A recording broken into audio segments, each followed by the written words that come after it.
Bonjour à toutes et à tous, aujourd'hui ça va être le jour 8 ou 9, je sais plus. Alors j'ai décidé de ne pas faire des jacquards, on avait tiré au sort l'autre fois le chevron numéro 5, ben non ça sera pas ça.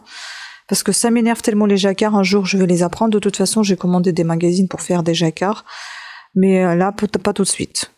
Donc 2, 4, 6, 8, on est au jour 9. Et donc j'ai abandonné aussi... le choix au hasard. Je vais sélectionner comme ceci. Je vais voir ce qui me tente le plus et on va choisir ça. Donc, quel motif pourrait-on faire? Ah, point cloqué, ça peut être sympa aussi. Hein. Point granité.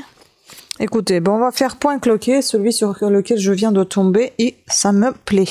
C'est le numéro 17. De toute façon, je pense que je vais continuer même après de vous présenter des motifs, hein, parce que même si le calendrier de l'Avent est terminé, les motifs, on en a toujours besoin pour faire quelque chose. Donc, alors, il nous faut un nombre de mailles multiple de 4 et plus une maille lisière à chaque extrémité. Donc, 4 plus 2.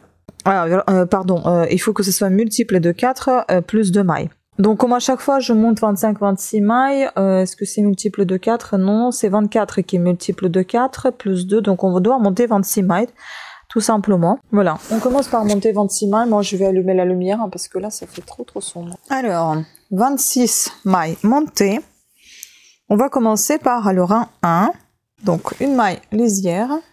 Ensuite on va répéter une maille endroit, une maille envers, une maille endroit, une maille envers. On répète ça jusqu'à la fin du rang. Vers la fin, on va terminer par une maille endroit et une maille lisière. Et bim, il me manque une maille. Donc il vous en faut 27 en tout, et pas 26. Je vais remonter une maille ici. Donc une maille endroit, une maille envers. Une maille lisière que je tricote à l'envers. Ensuite, le rang 2. Et tous les rangs pairs, on va tricoter les mailles telles qu'elles se présentent. Toutes celles qui étaient à l'endroit sur le côté endroit sont à l'envers de côté envers et l'inverse. Les envers sont à l'endroit de côté envers. Le rang 3, une maille lisière, ensuite une maille envers et 3 mailles à l'endroit. Et on répète ça jusqu'à la fin du rang, jusqu'à ce qu'il vous reste une maille avant lisière que vous allez tricoter à l'envers et la maille lisière à l'envers aussi.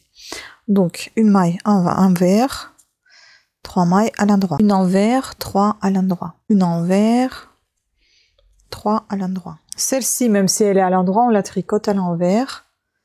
Et la maille lisière à l'envers également. Le rang 4, donc on tricote tel que les mailles se présentent. Le rang 5, on tricote comme le rang 1. Donc une maille lisière, une maille à l'endroit, une à l'envers. On termine par une maille à l'endroit et la maille lisière que je tricote à l'envers. Le rang 6, on tricote tel que les mailles se présentent. Le rang 7, une maille lisière, 2 mailles à l'endroit, une maille à l'envers, une maille à l'endroit. Et on répète jusqu'à ce qu'il nous reste une maille avant lisière qu'on va tricoter à l'endroit et la lisière à l'envers.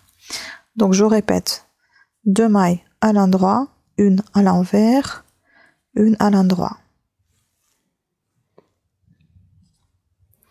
2 mailles à l'endroit, une à l'envers, une à l'endroit. Et on répète, 2 à l'endroit, une à l'envers, une à l'endroit. Si vous voulez plus facilement retenir, donc c'est à peu près, en fait, 3 mailles à l'endroit et une à l'envers. Voilà, la maille à l'endroit et la maille lisière. On finit le rang 8 tel qu'il se présente. Et puis après, je vais vous laisser, je vais continuer de tricoter jusqu'à ce que j'atteigne mon échantillon, jusqu'à ce que mon échantillon atteigne 15 cm. Et je vous montrerai le résultat. Déjà, ce qu'on obtient, c'est ça. Est-ce que ça ressemble au motif? On a du mal à voir hein, pour l'instant. Je sais pas où. Ah si, ça ressemble. Mais de près, je vois rien, mais je vois à la caméra en fait, c'est dingue. C'est dingue qu'on voit à la caméra, mais on le voit pas en vrai. En réalité. Bon, écoutez, je continue et puis on se retrouve tout à l'heure pour que je vous montre un échantillon un peu plus important, plus intéressant à voir. À tout à l'heure. Et voilà, terminé. Je trouve très mignon. Vraiment, c'est un peu brouillon quand on le tricote, mais au final, c'est assez joli quand même. Il faut être très attentif quand on tricote ce motif, je pense. Voilà. Après, il faut peut-être aussi choisir un fil qui soit un peu, je ne sais pas, plus fin, que ça fasse un peu moins boursouflé comme ça, mais c'est joli quand même. Voilà, donc je vous dis à demain.